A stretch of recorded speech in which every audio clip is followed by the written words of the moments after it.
Le message de ce soir a pour titre « Le troisième malheur ». C'est tiré du livre Apocalypse, chapitre 11, les versets 15 à 19. Apocalypse 8, verset 13.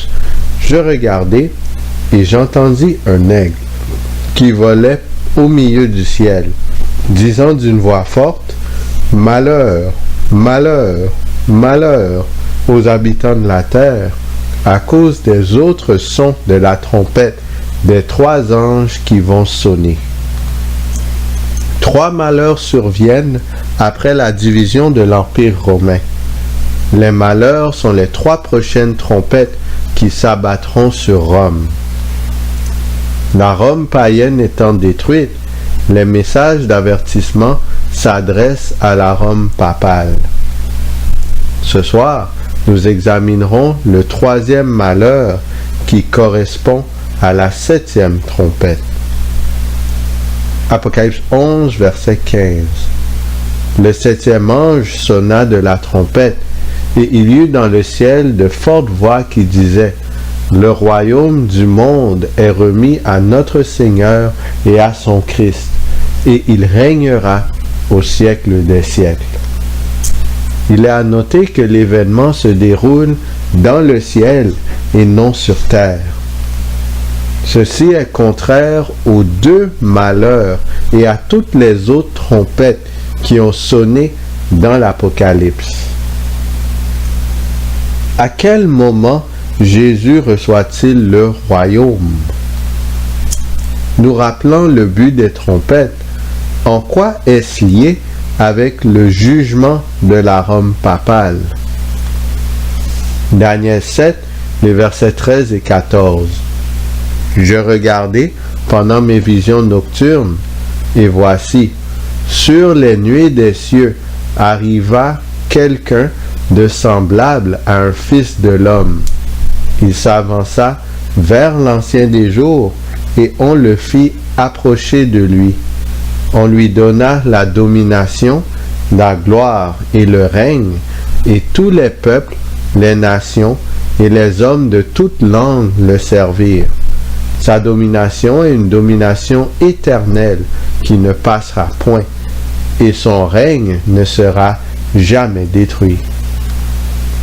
C'est quand Jésus est à la rencontre de son Père dans le sanctuaire céleste, dans le lieu très saint. Cet événement a eu lieu en 1844 lors du commencement de l'expiation du sanctuaire. C'est à ce moment-là qu'il reçoit le royaume dans le ciel.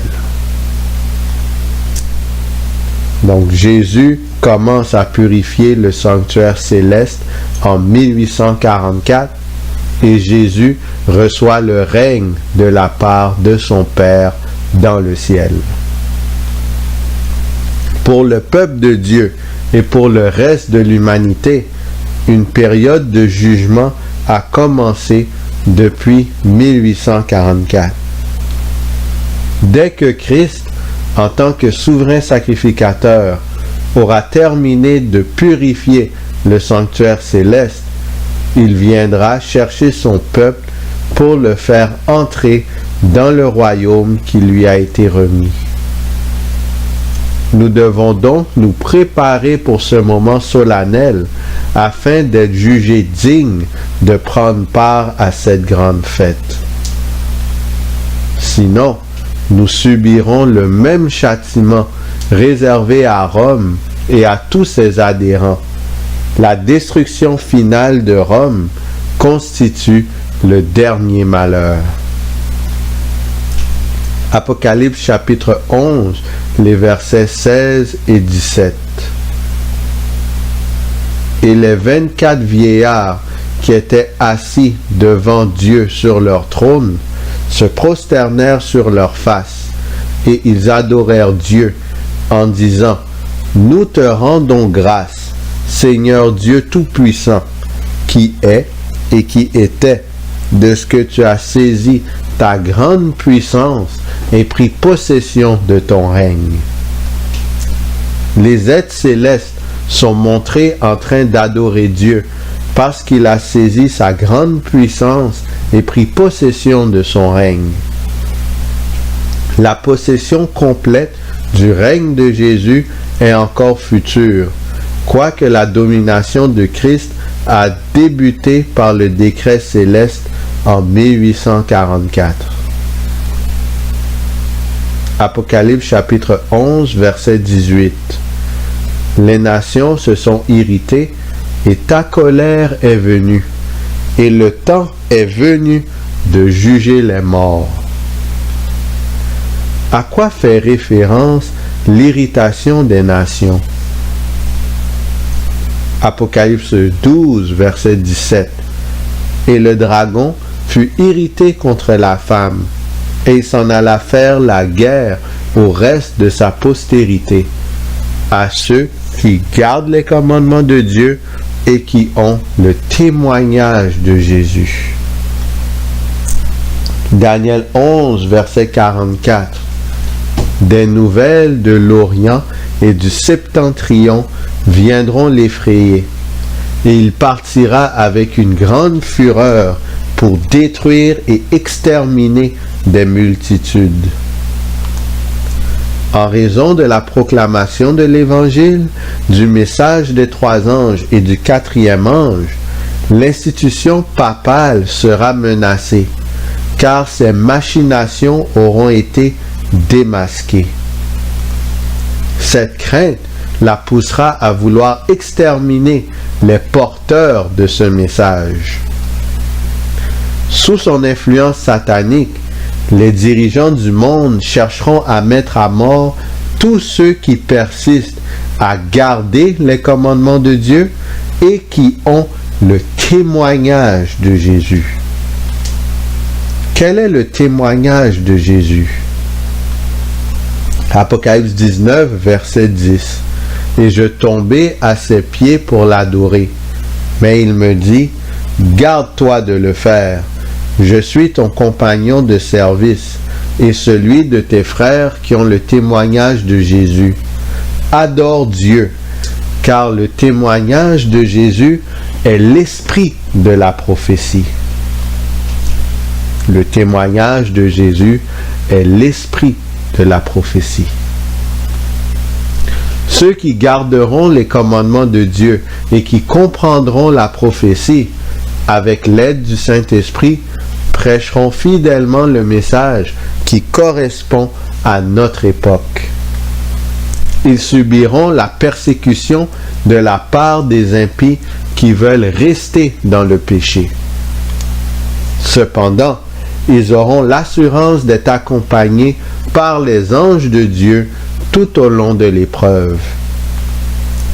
Ça vaut la peine d'étudier la parole de Dieu et d'y obéir. Ça vaut la peine d'avoir l'esprit de la prophétie. Apocalypse 11, verset 18. Les nations se sont irritées, et ta colère est venue, et le temps est venu de juger les morts. Que représente la colère de Dieu? Apocalypse 15, verset 1. Puis je vis dans le ciel un autre signe, grand et admirable, 7 anges qui tenaient 7 fléaux, les derniers, car par eux s'accomplit la colère de Dieu. La colère de Dieu constitue les 7 derniers fléaux qui arrêteront les opposants du Christ et les empêcheront d'exécuter leurs plans contre son peuple. Apocalypse 11, verset 18. Et le temps est venu de juger les morts, de récompenser tes serviteurs les prophètes, les saints et ceux qui craignent ton nom, les petits et les grands, et de détruire ceux qui détruisent la terre. Le jugement des morts fait référence au jugement final qui englobe toute l'humanité, spécialement lors du retour de Christ. Les serviteurs de Dieu sont récompensés par le privilège de vivre éternellement avec Dieu, tandis que les impies subissent le châtiment final, la destruction éternelle. Quel est le standard universel pour ce jugement? Apocalypse chapitre 11, verset 19. Et le temple de Dieu dans le ciel fut ouvert, et l'arche de l'alliance apparut dans son temple. Et il y eut des éclairs, des voix, des tonnerres, un tremblement de terre et une forte grêle. Conformément à l'expiation du sanctuaire céleste qui a débuté en 1844, l'arche de l'Alliance, située dans le lieu très saint, était désormais le point culminant de la vision. Qu'est-ce qu'il y a dans l'arche de l'Alliance? Deutéronome chapitre 10, les versets 4 et 5. L'Éternel écrivit sur les tables ce qui avait été écrit sur les premières, les 10 paroles qu'il vous avait dites sur la montagne, du milieu du feu, le jour de l'assemblée. Et l'Éternel me les donna. Je retournai et je descendis de la montagne. Je mis les tables dans l'arche que j'avais faite, et elles restèrent là, comme l'Éternel me l'avait ordonné. Ce sont les 10 commandements qui sont à l'intérieur de l'arche de l'Alliance. Le standard utilisé dans le ciel pour effectuer le jugement céleste décrit dans Daniel 7 est les 10 commandements de Dieu. Les 10 commandements servent donc à distinguer en cette fin des temps les serviteurs de Dieu de ceux de Satan. En guise de préparation au retour de Christ, chacun doit examiner sa propre vie selon le standard universel des 10 commandements pour déterminer si oui ou non il est en règle avec l'Éternel. S'il y a des péchés que l'on détecte, on doit les confesser et les délaisser par le biais du Saint-Esprit. Le péché est la transgression de la loi. Lisons donc les 10 commandements de la loi de Dieu. Exode 20, les versets 3 à 17. Tu n'auras pas d'autre Dieu devant ma face. Tu ne te feras point d'image taillée, ni de représentation quelconque des choses qui sont en haut dans les cieux, qui sont en bas sur la terre et qui sont dans les eaux plus bas que la terre. Tu ne te prosterneras point devant elles, et tu ne les serviras point. Car moi, l'Éternel, ton Dieu, je suis un Dieu jaloux, qui punit l'iniquité des pères sur les enfants jusqu'à la 3e et la 4e génération de ceux qui me haïssent, et qui fait miséricorde jusqu'en 1000 générations à ceux qui m'aiment et qui gardent mes commandements. Tu ne prendras point le nom de l'Éternel ton Dieu en vain, car l'Éternel ne laissera point impuni celui qui prendra son nom en vain. Souviens-toi du jour du repos pour le sanctifier. Tu travailleras 6 jours et tu feras tout ton ouvrage. Mais le 7e jour est le jour du repos de l'Éternel ton Dieu. Tu ne feras aucun ouvrage, ni toi, ni ton fils, ni ta fille, ni ton serviteur, ni ta servante, ni ton bétail, ni l'étranger qui est en tes portes.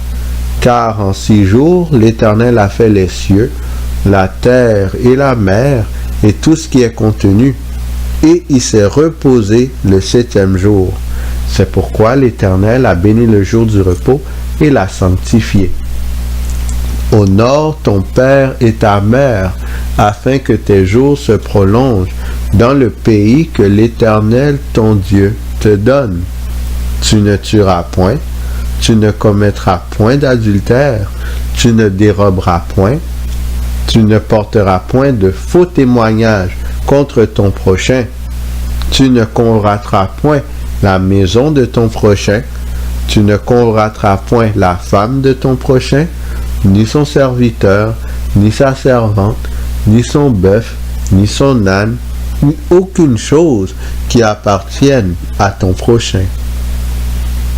Ainsi, notre vie doit être conforme aux standards des 10 commandements, non par nos propres forces, mais par la grâce de Christ. Nous devons confesser nos fautes et les délaisser. Voici un bilan des 7 trompettes. La première trompette est en l'an 70. Les Romains détruisent Jérusalem. Le temple ne fut plus jamais reconstruit par la suite. La deuxième trompette, de l'an 248 à 455, c'est les déprédations des Vandales. Le haut point de leur déprédation vient en 455, lorsque pendant 2 semaines, ils pillent la ville de Rome. La troisième trompette correspond à l'an 434 à l'an 453. C'est les ravages des Huns sous le règne d'Attila.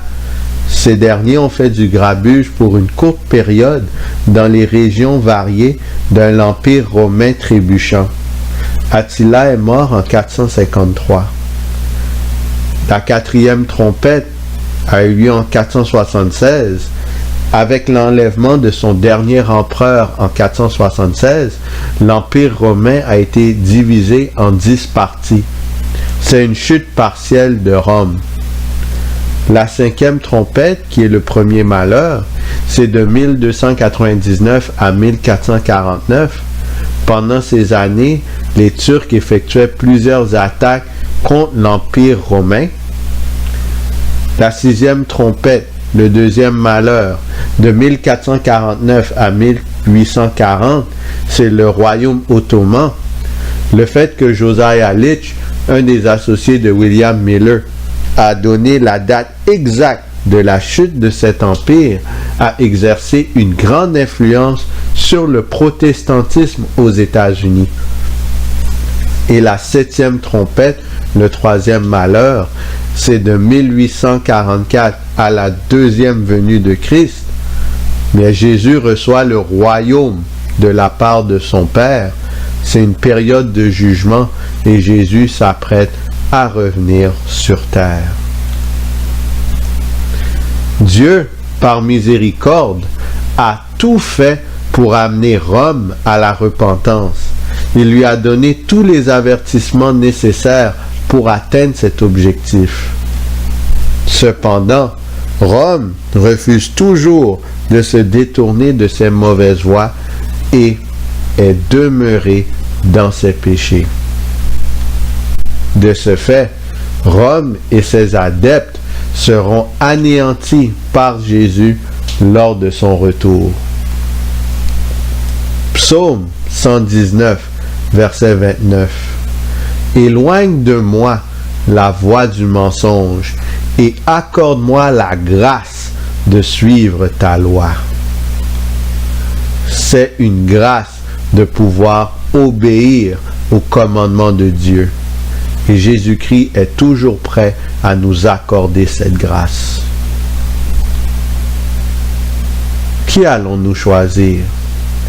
Est-ce qu'on choisit la grâce d'obéir à la loi de Dieu? Est-ce qu'on choisit le camp de l'agneau? Ou est-ce qu'on choisit la destruction éternelle, qui est le camp du serpent? Choisissons d'obéir à la loi de Dieu.